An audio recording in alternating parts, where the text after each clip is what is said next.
everybody. I am Maria Rickard-Hong, and I'm going to be switching roles with Luminara today so that she can tell us about speeding up the body's recovery process by calming neuroinflammation.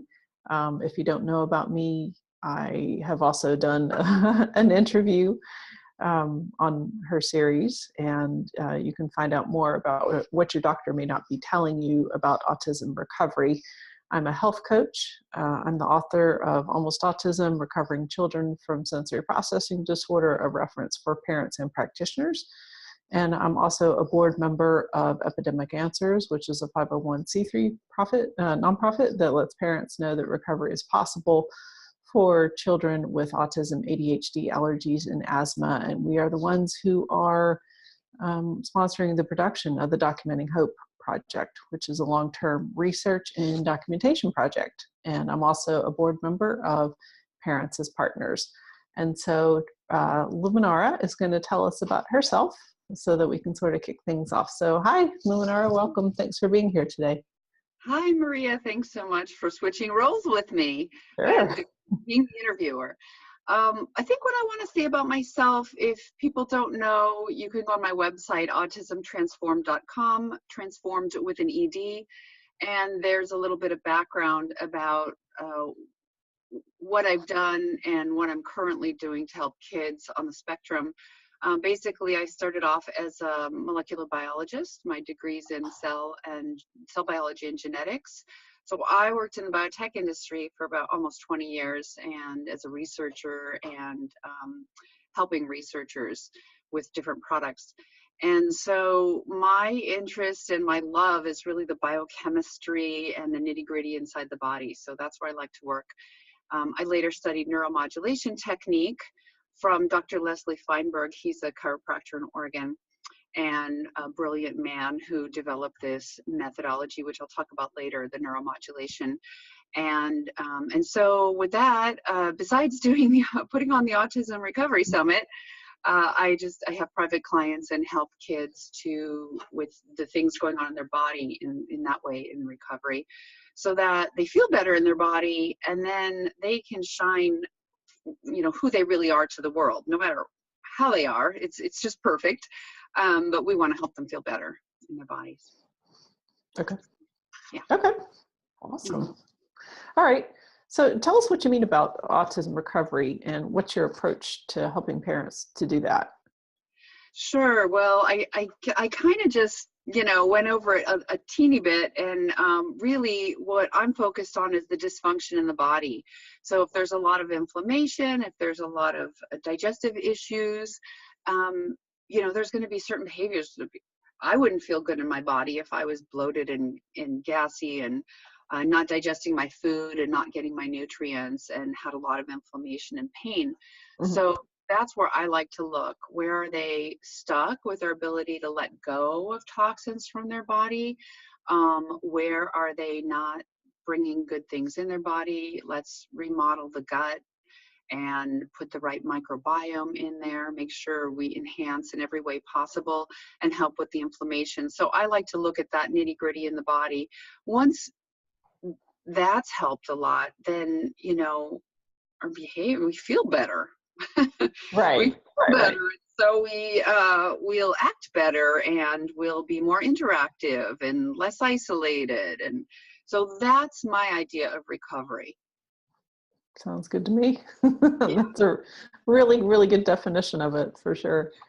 And so you're talking a lot about neuroinflammation today, and there's a hot new topic that's come out recently about the cell danger response. So what is it that parents should know about that? Yes. So I think I'm going to just take a step back and say that maybe some parents have heard about the Suramin trials. There's a researcher out of the University of California, San Diego, UCSD, named Robert Navio, who's been looking at, he did a small trial on kids with autism with a drug called Suramin. It's like a 100-year-old drug, and it was used for sleeping sickness, for a parasite. And what he did is he's done a lot of investigation in the metabolism of the cell. So I think the cell is really where things begin. Like, it's really a place to look. Okay. and really the start of inflammation. So this trial that he did on, I don't know, maybe 16 or 20 kids, I don't remember exactly, with autism showed really great promise. And you know, it being an old drug, people are going, well, why aren't we using this? What's going on? I know there are a lot of kind of nasty side effects with using it. So I don't think it's not, definitely not approved for autism, but it caused quite a stir because there were such good results. Okay. And what's going on with the suramin, we'll talk about the cell danger now. The cell, for people who don't know, you know, we have about 70 trillion of them, and we have even maybe 10 or more times microbes. But a cell, I think it's important to know that a cell has a cell membrane, okay, and that it just encloses all the components of the cell. And that cell membrane is composed of a lot of fatty acids. So when we talk about fish oils and omega-3 oils being really good for the body, it's because it can help rebuild that cell membrane.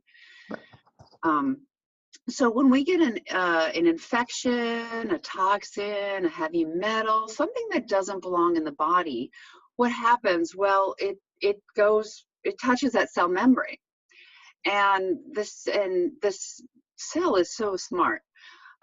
There's some mechanism, there's receptors on the cell membrane and a lot of other things, but it's really smart, and it says, hey, there's a potential for danger here. I'm detecting this virus, this bacteria, this doesn't belong in the body, this metal, it's not part of the self.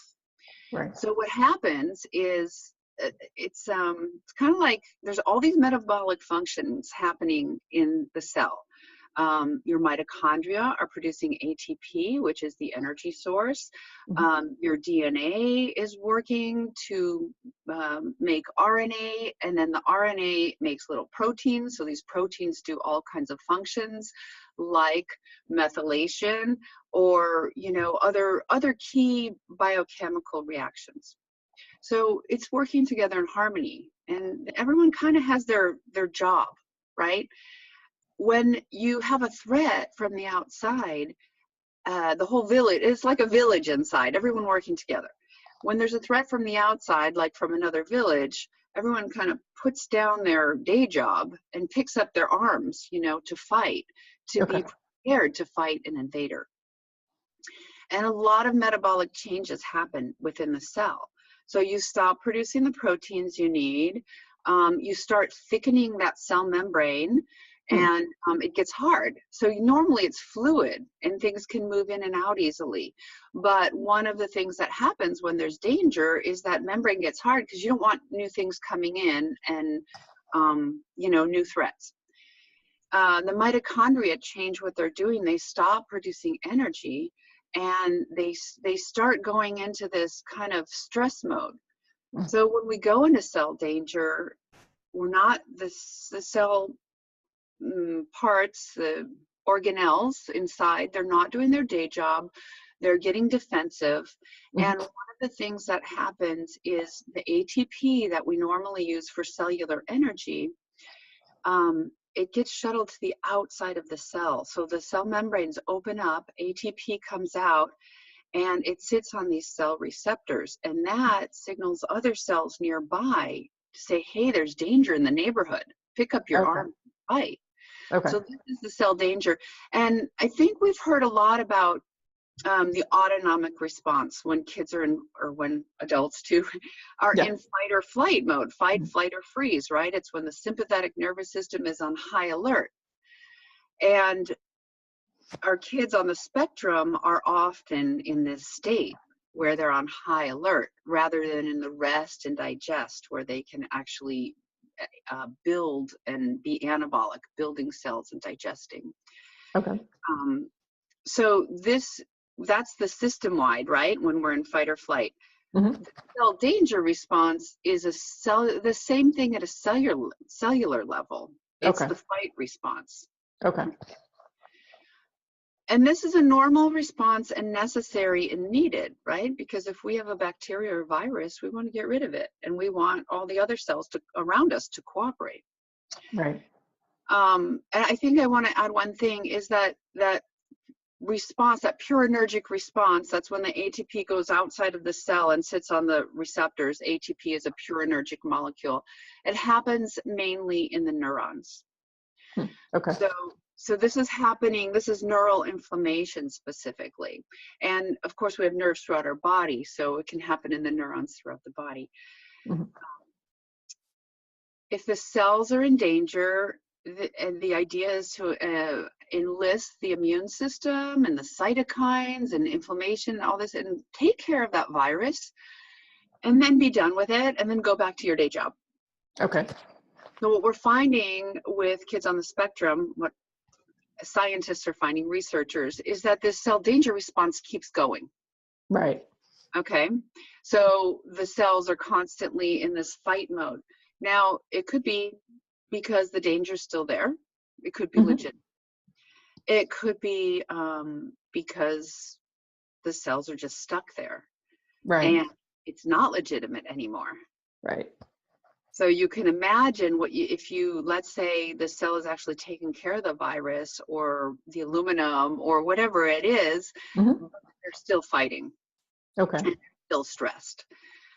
So I know that in Robert Navio's lab, they want to look at something that can stop this response. And what Suramin does is it blocks those, where the ATP comes out of the cell and binds to the receptors, it blocks receptors so the ATP can't bind.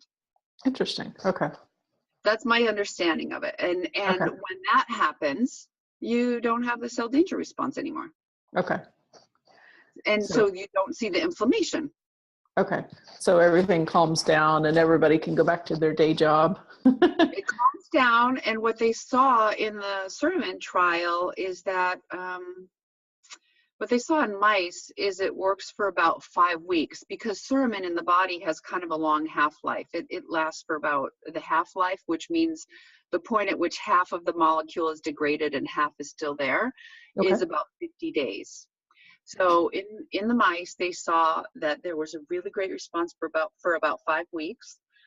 And then after that, the body went back to the way it was. Okay. So it wasn't perfect. Right. So you said that there were some sort of nasty side effects to the Suramin. What are those? Yeah, I don't know all of them really well. Like nausea, and it can anemia, and there can be some.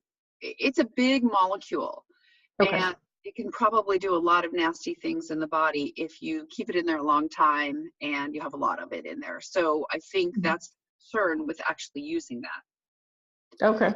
You know, we don't want to create benefit on one hand and then create a whole bunch of harm on the other hand. That's what usually happens with pharmaceuticals, right? It is. But this one, I guess, is well known. So right. It's not, I don't think it's a reasonable solution at this point. Mm-hmm. That's what the research is pointing to. Right. I mean, it's an interesting concept. So I hear that it has a pretty good safety record for the 100 or so years that it's been around. I know Dietrich Klinghardt had spoken about it at this year's Autism 1, citing that, good safety record. And so what I think it's doing is it's pointing researchers to look at that response, rather than necessarily using this pharmaceutical every 5 weeks for a child with autism, or I don't know. Well, we don't even know if it would be every 5 weeks. That was in the mouse. We don't really know, because there's not really been enough work done. Right. Yes, people want to use it. It's very exciting. I think the key is what's going on before the Suramin. Why are the cells in danger? Right. And what can we do about it? Okay. And that's where I'd like to shift and talk about the neuromodulation right now. Yeah, absolutely. So how does that fit into what you... It does, because I've been seeing differences. So I have a training every year where neuromodulation technique practitioners get together. And I had been actually studying this cell danger response. I had heard Dr. Navio speak last fall. And And I had been going, yeah, there is a cell danger, but what's underneath it? What's underneath it? Right. And a few months later, when I went to my training, Dr. Feinberg had also been investigating this metabolic work Okay. and had a whole solution, basically. Hmm. So I think before I get into the solution, what I want to do is explain neuromodulation, because Makes sense. you need to know that first. Hmm. So neuromodulation, neuro as the name implies, nervous system, Hmm. modulation to change or adjust, to modulate. And what I do when I have a client in front of me or in distance in a neuromodulation session is I ask the body lots of questions, and I use applied kinesiology or muscle testing. And for those who don't know what that is, I'll just do a very short kind of self-demo.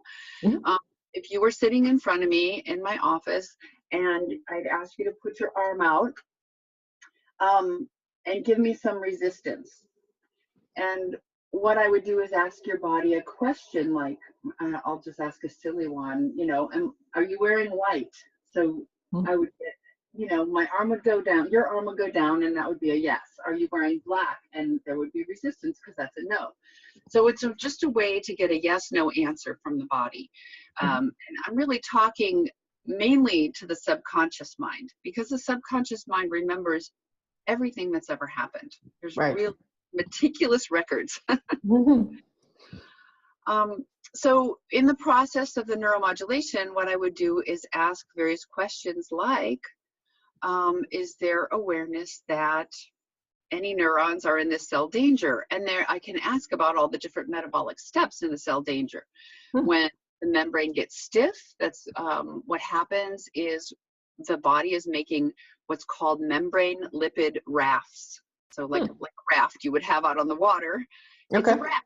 So it means they're not isolated little fat molecules anymore. They're bonding together.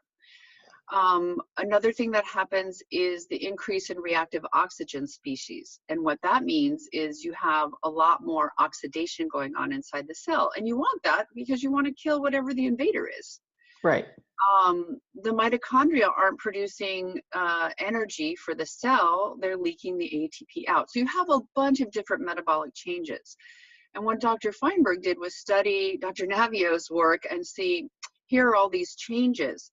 So what I'll do if I'm doing what I call the cell danger response pathway, it's a clinical pathway where I methodically ask the subconscious mind questions. Hey, go and scan for this. Hey, go and look for that. Hey, is that going on?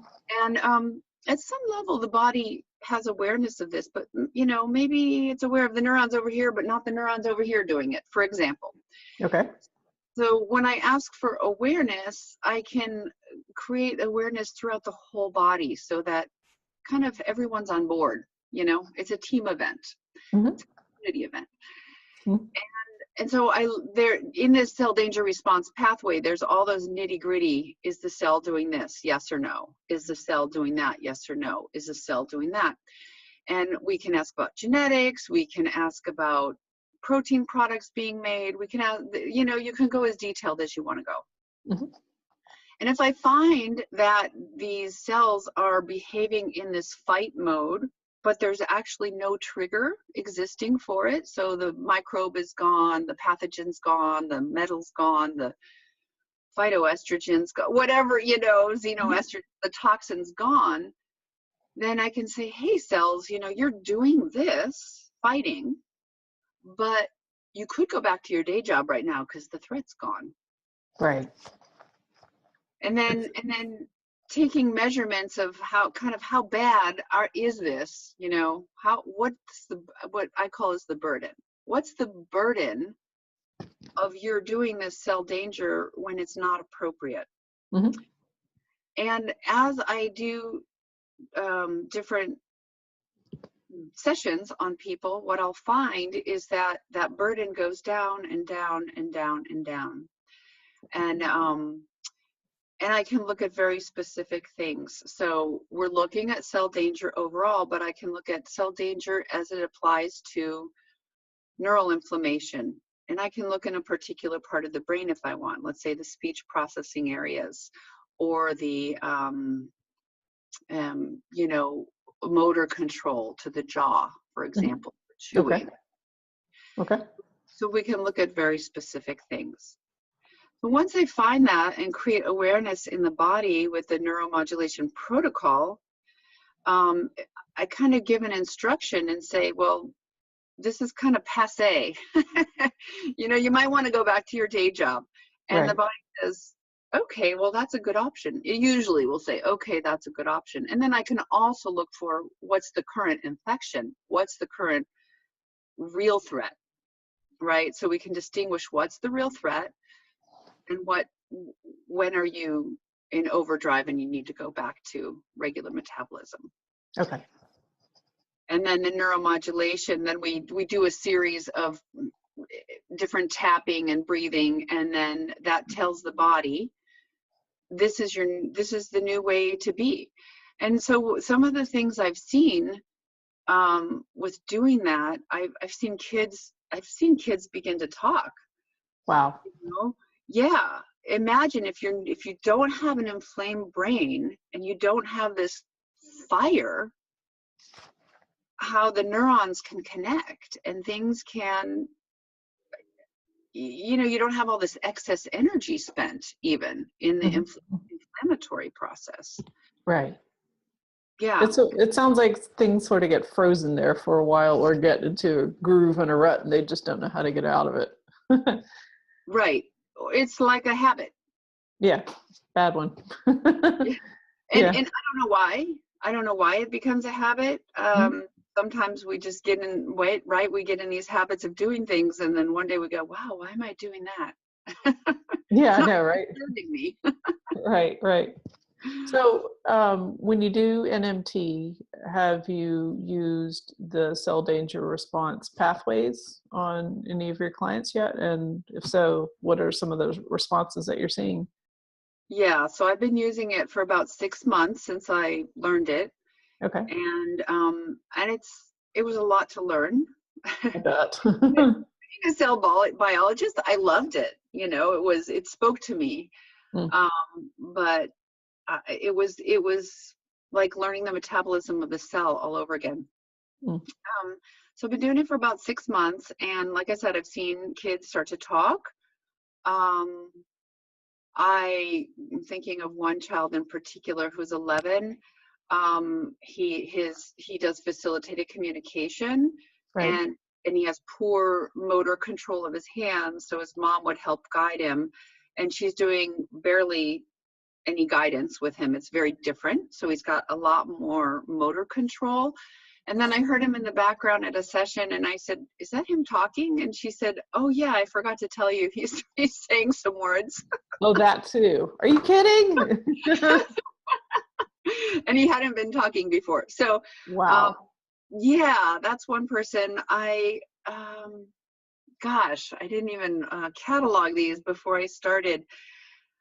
I have another person I'm working with who's 23, and he also does letterboard communication. He's nonverbal, Okay. and he has gotten just so much more expressive, like poetic and philosophical. Oh, that's beautiful. It's been really amazing to see his progress. Um, you know, it's hard to say what's the cell danger response and because usually in a session I'll work on that cellular level, fight and freeze, Hmm. and then I'll work at the whole system wide. So it's not like I exclusively do one thing or another. I'll just work on the whole systems. A lot of times, almost every time, the whole fight or flight of the whole body needs to be calmed down. Right. And I do want to say that there's always emotional stuff, and Oh, that can yes. keep us in fight or flight. I think Lee Cowden talks about that a lot. He talks about those emotional triggers, really sort of when they happen has a specific effect. So if a child is, let's say, learning math and has some kind of emotional trigger, then that may inhibit the child's math ability. I Yeah. don't know if that's true or not, but that is something that he was saying, which is kind of interesting. Well, it's kind of like, I think the standard example used is like if your mother passes away while you're eating popcorn, then every time you smell popcorn, Mm-hmm. remember your mother's passing because those two, the smells very primal, Right, right? And right. and smell linked with a memory is that every time you smell that, it's going to bring up that memory. I mean, you can even think about lemons right now, and I bet your mouth will water. Like Mhm. we have that association and then that response. So Right. if we can clear the emotional stuff that's associated, like with the math or the popcorn or whatever, Mhm. then there's a lot more freedom in the body. Right. Ellen Cutler, I don't know if you know who she is, but she developed the bioset method, which is an allergy elimination technique. She talked about that in her book, about how when she was a kid and she would be eating dinner at the family table and her parents would fight all the time. And so later, when she's older, she's allergic to everything except for, I want to say, red grapes or something. And it had a lot to do with the emotional trigger of what she was experiencing as she was eating those particular foods while her parents were fighting. So you never know. Right, and you don't know what's traumatic to a child. I mean, getting an ice cream cone and then having your cone, having the ice cream fall on the ground could be super traumatic to Mhm. one person, and it can be like, nothing to another person, so Right, you don't right. even know what that trauma might be. Mhm. So parents, if you can go back and think about all the different things, Are not to you make you feel kidding? guilty, not to make you feel guilty because life happens. We had Yeah. it happen to us, and all the generations coming forward will have things happen. Mhm. It's just how we deal with it. And if something's stuck in there, let's let it go, Right, right. And not to so dwell. that's what the NMT helps to do, is to help let it go, right? Yeah, NMT can help let the emotional stuff go. Really, at its basic level, it's about information, right? The body has information. Okay. Cellular processes is one. A neuron going from one neuron to the other sends information. Right. Um, so the idea is even emotions that sit in us, it's information that's happened from the past. So in the NMT model, the neuromodulation, we're looking for where's that information, where's the misinformation, what's the Okay. information we can let go of. Yeah. And then it's about letting go of that information we don't need, Hmm. correcting the misinformation that, if a neuron's signaling the wrong thing, we want to correct that signal. Right. Find the error first and then say, you could be doing it better this way by sending this neurotransmitter instead of that one. And the body's like, oh, okay, I'll do that. It's really quite simple. Right. Right. Right. Yeah. Well, interesting stuff. So, is there anything else that we need to know about the cell danger response and Dr. Navio's work, or NMT in There's a relation to that? lot. There's a lot. If you want to look up Dr. Navio's work at UCSD, you can just Google UCSD, Robert Navio, Mhm. Suramin, and he has a whole bunch of questions and answers about the trial, and you can look at his work. I mean, I think he's a cell biologist, or he studies metabolism, so I'm not sure that stuff would be super interesting, but if you want to know more about the trials of Suramin, you can go look there. There is one more thing I wanted to say about Suramin, and I Okay. did hear at the Autism One conference from a couple of doctors Okay. that we'll be talking at some point in the summit about LDA and LDI. So Okay. that's low dose immunotherapy, low dose antigen allergy therapy. And it's essentially like a homeopathic, right? Mhm. Let's take Suramin. You take Suramin, which is the drug, and then you dilute it Yep. successively until there's no molecules left in it, Right. and you can administer that to a person. I think orally on the wrist. I don't think you inject it, and the idea is that this will be information for the body. So there are doctors Hmm. that are playing with homeopathic Suramin. Love homeopathy. Yes. Yeah, because our kids are so sensitive, and Yes. sometimes all it takes is that vibration. And sometimes the people, some of the doctors doing the LDI, low dose immunotherapy, like with strep or Lyme's Hmm. or Yeah. mycoplasma, The nosodes.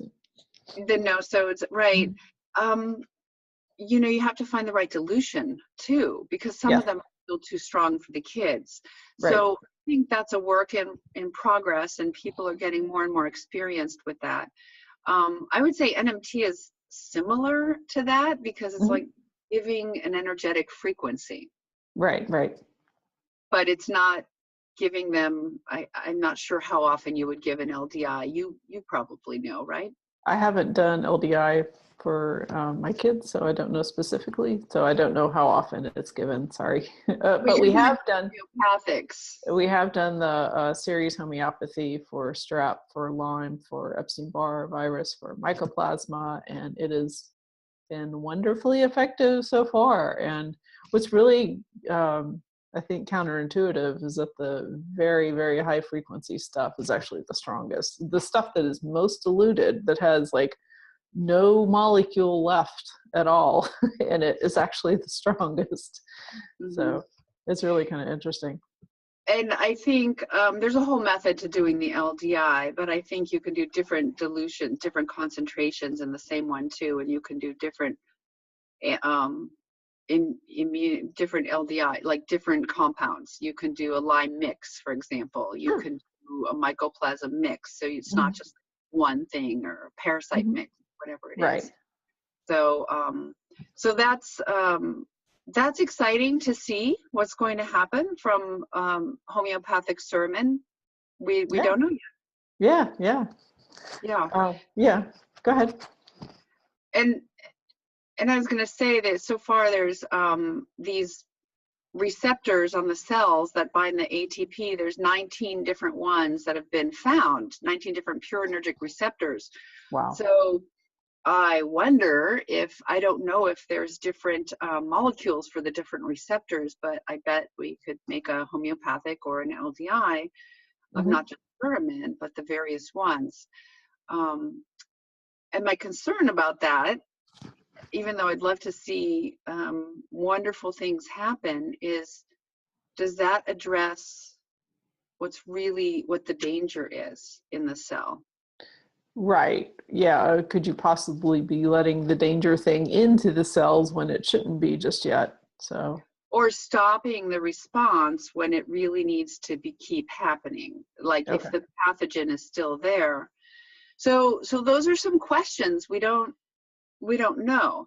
But I do know with the NMT, I can look at those various things and measure, is this a legitimate response? Okay, well, let's get the immune system to get on board and get rid of this infection. Or is this not a legitimate response? Okay, let's get the cells to stop doing this danger. Um, Interesting. and I think that with this, Dr. Feinberg has been playing with this pathway a lot longer because he developed it, and he's seeing incredible results in not autism related people, just regular chronic disease. Okay. And I'm starting to see, I haven't been using it for that long, I Yeah. see people about once a month. So I've done it on people 3, 4 times, 5 times, maybe at the most. Okay. And it's looking really great so far. So it's still, again, something that's I'm seeing good results. And I think that when I see people doing NMT, in addition to whatever else they choose to do, I see more speech, I see more eye contact, I see more motor control. They're all signs of less inflammation. Yeah. Yeah. And that the body is working correctly and that that total burden is being lifted off. I see the eczema flares go down. I see Mhm. the, you know, all the outer signs reduce. Okay. Yeah. So you're saying that is it Feinberg? Is that right? Okay. Um, he is also seeing results with things other than autism. And so Dr. Navio is looking at just autism, but Dr. Feinberg is looking, I think, or not. I don't I'm know. not sure if Dr. Navia is just looking at autism. I know Okay. there was trial on autism. I think that what I heard someone speaking at Autism One, and they talked about Sermon being used for cancer, AIDS, Interesting. various different things. Because if the crux of these other chronic diseases and inflammation is cell danger response, it makes a lot of sense that it would apply to other diseases, chronic issues. Right. So I can't tell you everything Dr. Navia is working on or everything it's been Sure. done, but I did hear that. Right. And I think it's, I think that's why people are so excited about it, because Sure. it's so, it's showing a lot of promise. Right. Yeah, Yeah, in so many different fields, right? So, in so many different fields. And, underlying it all, and I think Maria, is what are we putting in our bodies? mhm, What are we exposed to? right, What's creating the cell danger? right. So many different things. There's Exactly. never just one thing, and that's the thing to understand. There's never Exactly. one thing that causes it, and there's never one thing that undoes it. It's everything. So you got to keep working on stuff. And watch what you put on your body or in your body. Mhm. Eat organic, eat non-GMO, and that's going to help you by far. That's going to be a great start. Try and Yes. get out in real nature, not in, you know um I guess when I say real nature, I mean like the woods, the beach, Mm-hmm. Hmm. not a city environment where you're breathing car exhaust all the time. I know, right? And it's That's tough. It's tricky. tough for a lot of people. So maybe at least on the weekend, you could get out and take a trip outside the city if you live in the city, because a lot of people do. Yeah. Play in the Yeah. dirt, play in the sand, let your kids get Yes. dirty. Yes. Yeah. Yeah. Let your kids walk barefoot, right? Hmm. Grounding can help. There's Exactly. so many different things that can help. Yes, and that's what this whole summit is about. So just keep watching the talks, and you'll learn more and more and more. Right. There's one more thing I do want to say about the NMT, Okay. and is because it's informational in nature, it's looking at the information in the body, where are the errors in transfer of information. And because we're all connected, we're talking quantum physics principles. Hmm. I can work with people at a distance. So pretty much all my clients are in other states, other countries, and I still see really great. I still see really great results. All those results I talked about, they're from people that don't even come to see me in the office.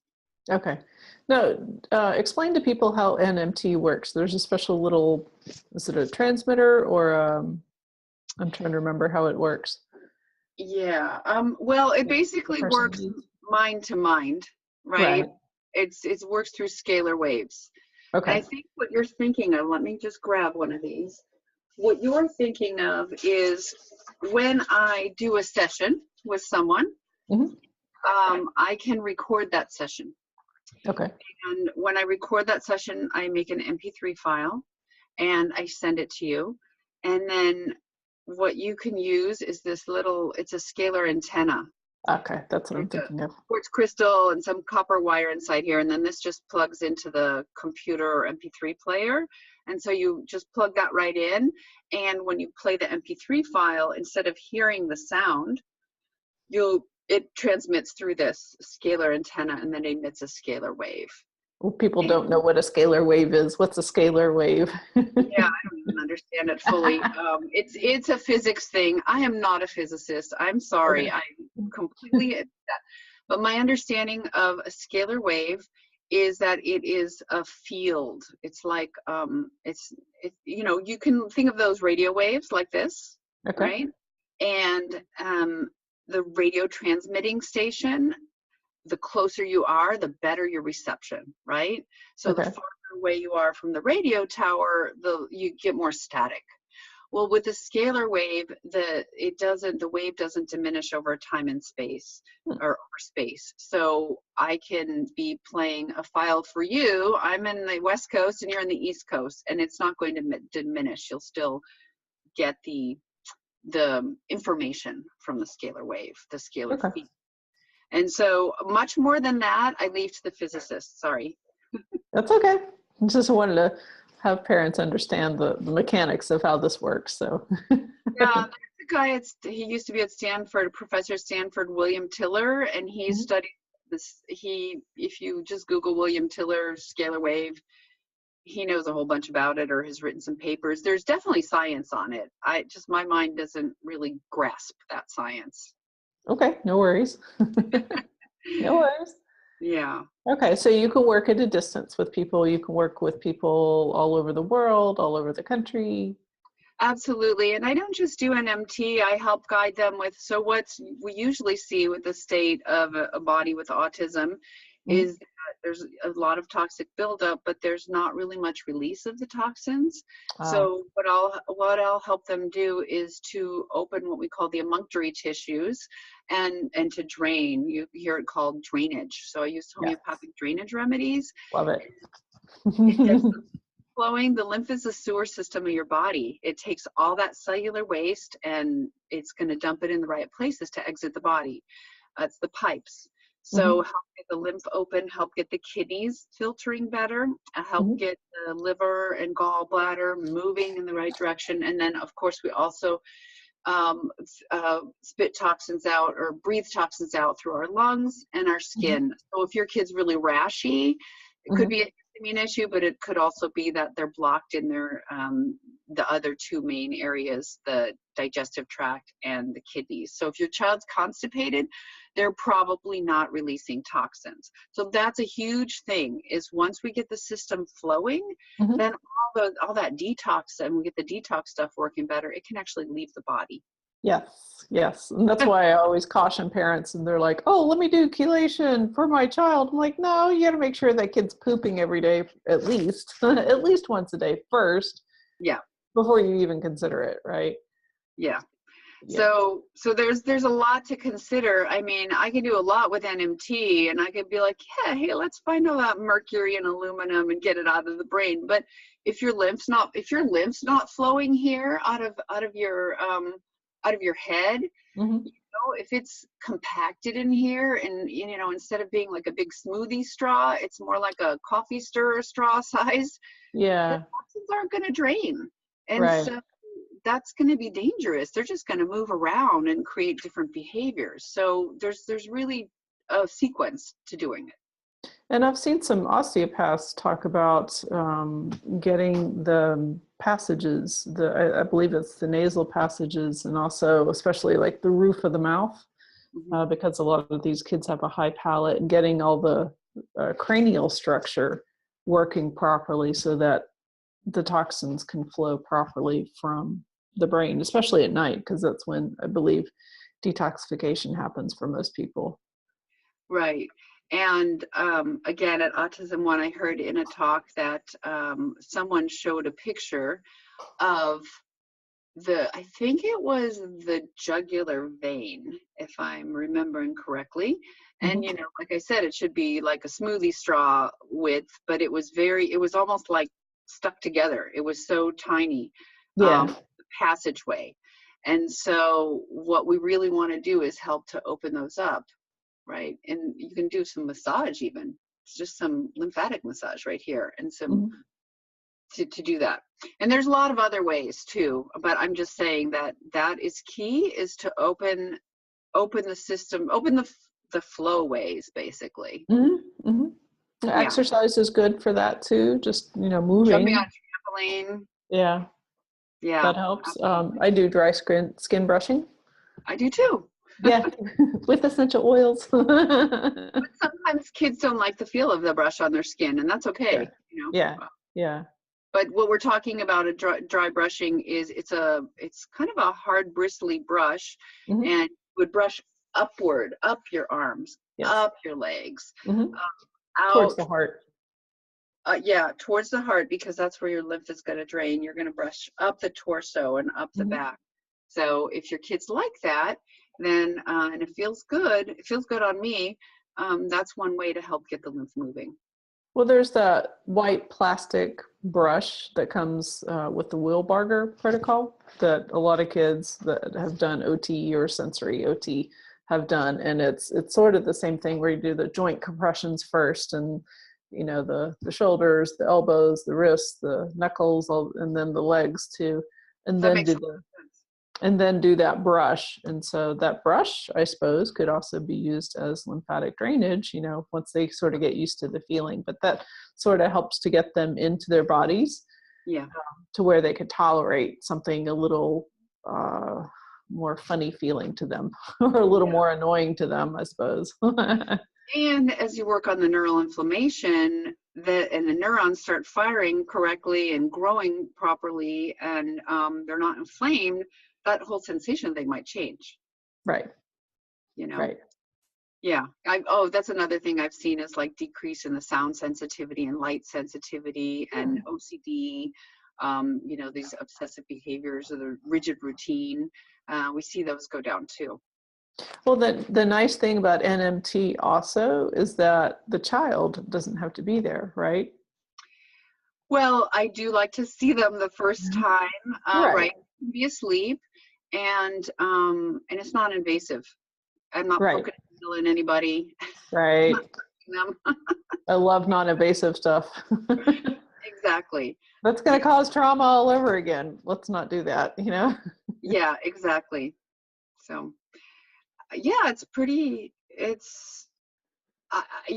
found it because I had my own allergy issues and healed from them, and it was just miraculous to me. So I thought, I can look inside the body. I love the biochemistry. I can do this, and it's non-invasive, and it helps people a lot. It's kind of what's not to love. Yeah, exactly. And you can do it from a distance, which is great. Exactly. I do like having my hands on people. I like working hands-on, because, and there's lots of suggestions I give parents for hands-on stuff that they can help with their kids' energy fields. Because I find that they're usually, what I find is almost all the kids these days, not just those on the spectrum, are very open energetically, and a lot of, they kind of accumulate energy. And so there's techniques where I can teach parents to help them with that, help them to take that energy off, and help them to kind of have a little bit of protection from it. Right. So like Reiki sort of thing, or what? Or no, actual techniques where I have parents sweep the energy off the kids. Okay. Yeah. Geez, sorry. I thought I had this. I did. It still went off. All right, that's okay. I think we're about. That's our timer. At the end. So, what else do we want to say about it? I think we're good. I think the last thing I want to say is that if people want to work with me, I do about a 50-minute consultation, and I charge for that. But what I charge for that can be applied to a package if you start working with me. And I have different packages that I would offer, so different pricing structures. And I would just encourage you to go to my website, Autism Transformed, TRANSFORMED.com, and fill out my contact. I have a contact page there. I have a bunch of free resources. I have a bunch of webinars I've done with different experts and parents. You can get a lot of information just from there. But if you wanted, set up to do a consultation with me, go ahead and fill out the contact form. And I think there's even a place on there you can schedule on my calendar and online, and then we'll go from there. Sounds good. So autismtransformed.ed.com. Awesome. Yeah. All right. Thank you. Thanks for telling us about this today, because it's an exciting new field in autism recovery. Yeah. Well, it's always been there. It's just an exciting new kind of discovery for science in a way. Right. It's like we're getting back to 100 years ago, but that's okay. It is. Well, thank you so much for interviewing me, turning the tables a little bit. And I appreciate parents. I appreciate you who stayed on this long and listened. So thank you so much.